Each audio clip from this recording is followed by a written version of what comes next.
Good morning friends, मेरा नाम अभिषेक कुमार वर्मा है। कल हमने ज्योग्राफी एनसीईआरटी क्लास 6 का एक्सरसाइज फर्स्ट देखा था। आज हम सेकेंड देखेंगे। तो जो भी एक्सरसाइज फर्स्ट नहीं देखे वो जा करके देख लीजिएगा। ठीक, चलिए स्टार्ट करते हैं। एक्सरसाइज फर्स्ट क्या है? ग्लोब, अक्षांश एवं देशांतर। ठीक, अब इसके बारे में कुछ बेसिक जानकारी ले लेते हैं कि क्या होता है अक्षांश, क्या होता है देशांतर और क्यों ये आवश्यक है। ठीक, तो देखिए, ये मान लीजिए क्या है, ये अर्थ है, पृथ्वी है। तो ये अब इसका अक्षांश क्या होता है? तो पश्चिम से पूरब की तरफ, ग्लोब पर पश्चिम से पूरब की तरफ खींची गई आभासीय रेखा को क्या बोलते हैं? अक्षांश बोलते हैं। और इसकी संख्या टोटल कितनी होती है? 181 होती है। 181 होती है। 90 जो होता है वो उत्तरी गोलार्ध में और 90 जो होता है वो दक्षिणी गोलार्ध में होता है। ठीक, और 0 डिग्री एक होता है। तो ठीक, टोटल कितना हो गया? 181 हो गया। और 0 डिग्री ही अक्षांशीय जो होता है सबसे बड़ी अक्षांश रेखा होता है। ठीक, अब देशांतर के बारे में जानते हैं। देशांतर क्या होता है? तो देखिए, ये अर्थ है ये। अब उत्तर से, ग्लोब पर उत्तर से दक्षिण की तरफ खींची गई काल्पनिक रेखा या आभासी रेखा को क्या बोलते हैं? देशांतर बोलते हैं। ठीक, इसकी संख्या कितनी होती है? इसकी संख्या 360 होती है। ठीक, चलिए अब हम स्टार्ट करते हैं एक्सरसाइज। देखिए, आज क्या है? पृथ्वी जिस काल्पनिक रेखा पर घूर्णन करती है उसे क्या बोलते हैं? अक्ष बोलते हैं। ठीक, अक्ष का झुकाव 23.5 डिग्री तथा 66.5 डिग्री कोण कक्षीय समतल बनाता है। आज कितने, हमारी पृथ्वी कितने डिग्री झुका है? 23.5 डिग्री झुका हुआ है। ठीक, अब विषुवत वृत्त क्या है? विषुवत वृत्त किसे बोलते हैं? वह काल्पनिक रेखा जो पृथ्वी को 2 बराबर भागों में विभाजित करती है उसको क्या बोलते हैं? विषुवत वृत्त बोलते हैं। ठीक, विषुवत वृत्त अभी हमने ऊपर बताया था। ठीक, विषुवत वृत्त उसे बोल रहा है। अब अक्षांश क्या है?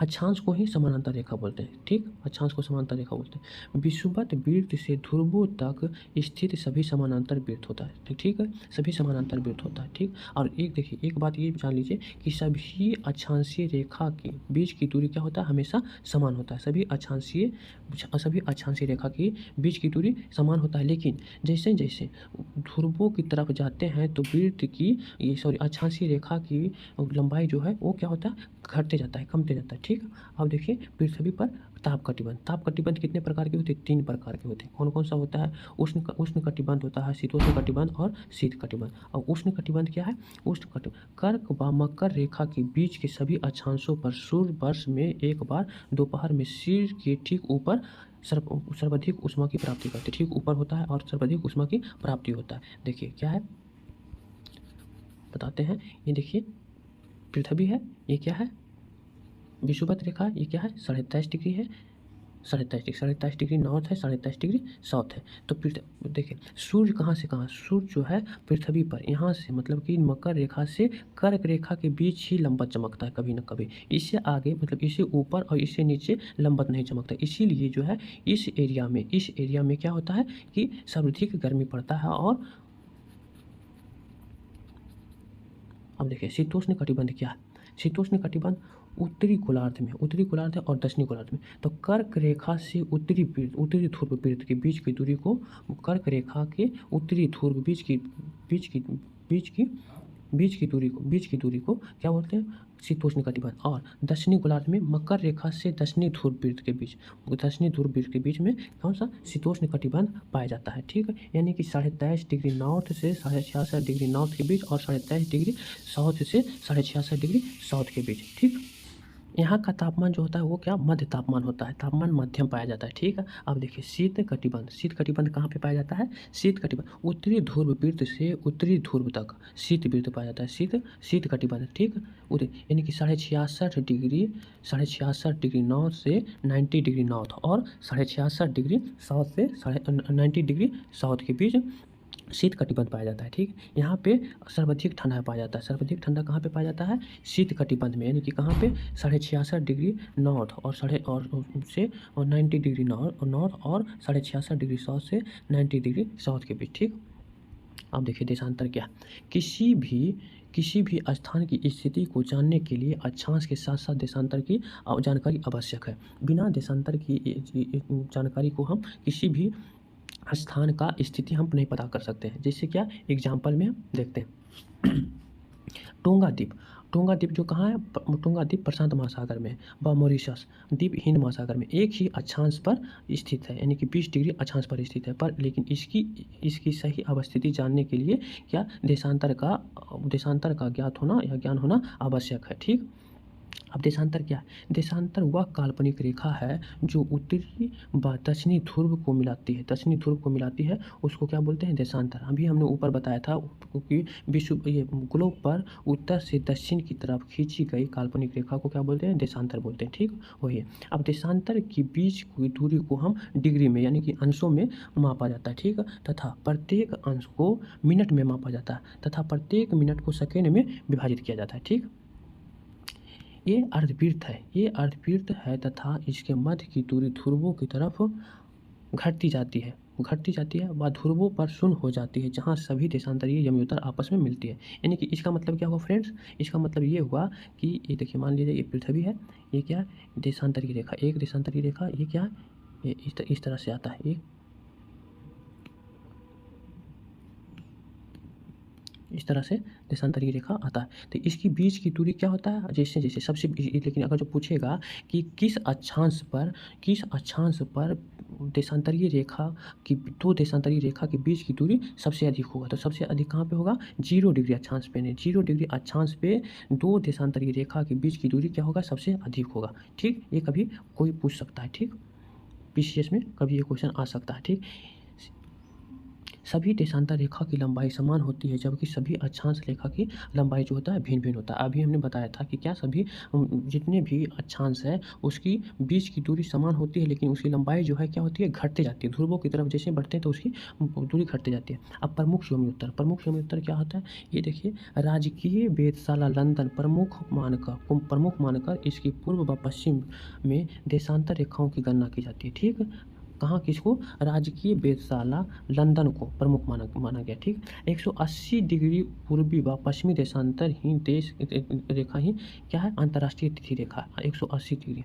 अब देखिए, इसके बारे में एक जानकारी और मैं देना चाहता हूँ। अगर जो कोई पूछेगा कि कौन सा देशांतर या कौन सा देशांतर रेखा है जो सीधी ना होकर जिग-जैग या टेढ़ी मेढ़ी है, ठीक है? तो 180 डिग्री। क्यों ऐसा? क्योंकि ये क्या अंतर्राष्ट्रीय तिथि रेखा दर्शाता है। ठीक, अंतर्राष्ट्रीय तिथि रेखा दर्शाता है। मतलब ये देखिए, इसके बारे में बताते हैं कि क्या है? ये अंतर्राष्ट्रीय तिथि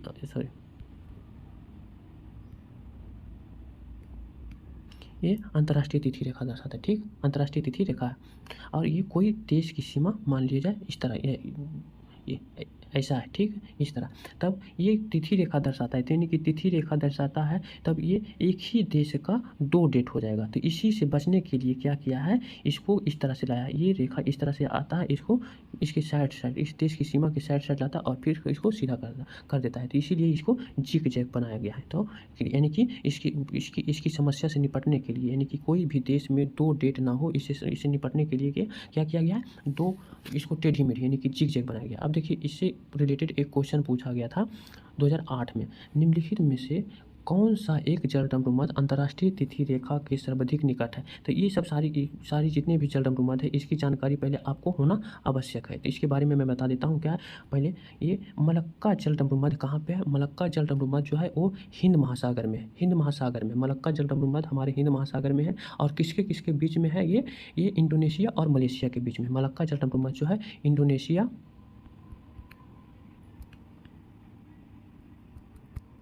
इंडोनेशिया और मलेशिया के बीच में है। ठीक, और अब देखिए, बेरिंग जलदम्रुमध्य जो है अमेरिका और यूएसए, अमेरिका यानी कि अमेरिका का अलास्का और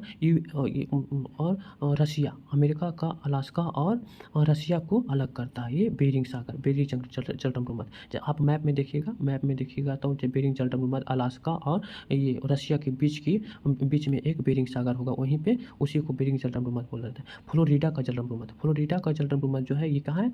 ये उत्तरी अमेरिका और दक्षिणी अमेरिका को अलग करता है। ठीक, ये मैक्सिको की खाड़ी, यहाँ पे मैक्सिको की खाड़ी आप मैप में देखिएगा, ध्यान से देखिएगा। ये होमवर्क रह गया कि आपको मैप देखना है और सारे जलदम्रुमध्य का अवस्थिति को आपको गौर से देखना है और उसे याद करना है कि कहाँ पे। ठीक, तो अब देखिए, फ्लोरिडा हो गया। अब जिब्राल्टर, जिब्राल्टर जबरमद कहाँ पे है? ये भूमध्य सागर और अंटार्कटिक महासागर को अलग करता है, ठीक, या जोड़ता है, अलग करता है या जोड़ता है। लेकिन इसकी तटवर्ती सीमा क्या है? ये उत्तर में स्पेन है, उत्तर में इसके उत्तर में स्पेन है और दक्षिण में मोरक्को है। ऑस्ट्रेलिया का मोरक्को जो है, ऑस्ट्रेलिया का पश्चिमी सहारा देखिएगा, पश्चिमी सहारा के ऊपर में मोरक्को है, उसको क्या कर, उसको अलग करता है, ठीक। अब देशांतर व समय, देशांतर व समय देखिए, एक देशांतर पर स्थित सभी क्षेत्रों का समय क्या होगा? समान होगा। क्या होगा? समान होगा, ठीक। सभी क्षेत्रों का समय समान होगा। अब ग्रीनविच रेखा क्या है? ग्रीनविच रेखा से ही 0 डिग्री बोला जाता है। 0 डिग्री देशांतर को ही ग्रीनविच रेखा बोला जाता है। कोई भी आपसे पूछ सकता है कि ग्रीनविच रेखा क्या है, तो 0 डिग्री देशांतर रेखा को क्या बोलते हैं? ग्रीनविच रेखा। आप 0 डिग्री से जैसे ही पूरब में जाएंगे तो क्या होगा? हमारा टाइम में क्या होगा? वृद्धि होगा और समय में वृद्धि होगा। और पश्चिम में जाएंगे तो हमें माइनस करना होगा, निकालना। जिससे इसकी गणना कैसे करते हैं? गणना करने की विधि क्या है? देखिए, समय गणना की विधि। पृथ्वी कितने आवर में अपना घूर्णन कर लेती है? पृथ्वी 24, पृथ्वी अपने अक्ष पर 24 आवर में क्या कर लेती है? घूर्णन कर लेती है। अब इसको निकालने का देखिए फार्मूला क्या है? 24 आवर में एक घूर्णन करती है, ठीक है। तो 360 डिग्री पूरा घूर्णन करती है। 360 डिग्री कितने आवर में? 24। इसको डिवाइड देंगे तब कितना आएगा? 15। यानी कि 1 घंटा में वो 15 डिग्री क्या कर लेती है? पार करती है, ठीक। 15 डिग्री, ठीक। अब देखिए, अब 15 डिग्री या 4 मिनट में 1 डिग्री, 15 डिग्री 1 घंटे में 15 मिनट या 4 मिनट में 1 डिग्री, ठीक। उदाहरण के लिए क्या है? ग्रीनविच से 15 डिग्री पूर्व में 1 घंटा क्या होगा? वृद्धि होगा और पश्चिम में क्या हो जाएगा? 1 घंटा माइनस होगा, ठीक। आप यानी कि ग्रीनविच से 15 डिग्री पूर्व में 1 घंटा आगे रहेगा और पश्चिम में 1 घंटा पीछे रहेगा, ठीक। मानक समय क्या है? भारत का मानक समय कितना है? आपको तो पता होगा कि भारत का मानक समय कितना है? तो 82.5 डिग्री है, 82.5 डिग्री है। कहाँ से गुजरता है? नैनीताल से गुजरता है, उत्तर प्रदेश के नैनीताल से, ठीक। तो मानक समय भारत का 82.5 डिग्री पूर्वी देशांतर अर्थात ग्रीनविच से 5.5 घंटा आगे है। जैसे आपको क्या बताए थे कि पूरब में, तो ग्रीनविच से हम लोग कहाँ स्थित है? पूरब में, ईस्ट की तरफ। तो हम क्या प्लस होंगे, हमारा समय क्या होगा? वृद्धि ज़्यादा होगा, ठीक। तब क्या 5.5 डिग्री क्या है? 5.5 घंटा हम लोग क्या है? आगे हैं, ठीक।